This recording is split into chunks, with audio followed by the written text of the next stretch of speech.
जिथे विषय सुटलेला आहे, जसं बीडीडी चाळ, ठीक आहे, तिथे पण मला श्रेयवादात जायचं नाही. तिकडच्या लोकांनी सांगितलेलं आहे, कोणाचे आभार मानायचे, कोणी हा विषय मार्गी लावला, खरा कोणी विषय मार्गी लावला, नारळ कोण फोडून गेलं, ह्याच्यात मला जायचं नाहीये. पण अध्यक्ष महोदय, माझ्याच मतदारसंघाचं उदाहरण घ्या, कारण वरळीचे 2 बीडीडी आहेत, एक वडाळ्यात आहे आणि एक शिवडीमध्ये. शिवडीचं जे बीडीडी चाळ आहे, जसं वरळीचं आणि वडाळ्याचा आपण बीडीडी चाळचा पुनर्विकास केला, तशी आमची मागणी सातत्याने राहिलेली आहे की शिवडीमध्ये जे बीपीटीच्या जागेवर बीडीडी चाळ आहे त्याचा पुनर्विकास झाला पाहिजे. आम्ही जे पुनर्विकास मार्गी लावला, त्याला दोन्ही सरकार म्हणून आपण बोलू. ह्या आपल्या 2 सरकारनी जे विषय मार्गी लावले असतील, कारण मला श्रेयवादात जायचं नाही, भांडण घ्यायचं नाहीये अंगावर, कारण ह्याच्यात मला वेळ घालवायचाच नाहीये. कामाबद्दल बोलूया आपण, मुद्द्याचं बोलूया.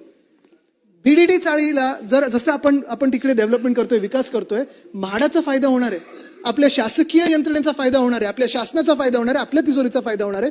तसंच जर शिवडीमध्ये, आणि मी स्वतः केंद्रीय शिपिंग मंत्री जे आहेत त्यांना जाऊन भेटून आलो, कारण बीपीटी त्यांच्याकडे मी असेल, अरविंद सावंत साहेब असतील, अनिल देसाई साहेब असतील, हे दोन्ही खासदार सन्माननीय खासदारांना घेऊन गेलो होतो आणि हीच विनंती केली की म्हाडाचंच मॉडेल वापरा, बीपीटीचंच तुम्ही डेव्हलपमेंट करा, पण एक बीडीडीच्या तिकडे शिवडीत राहणाऱ्या सगळ्या लोकांना तुम्ही न्याय द्या, त्यांना तिथे पुनर्विकास करून द्या, आणि दुसरं बीपीटीचा करून घ्या ना फायदा.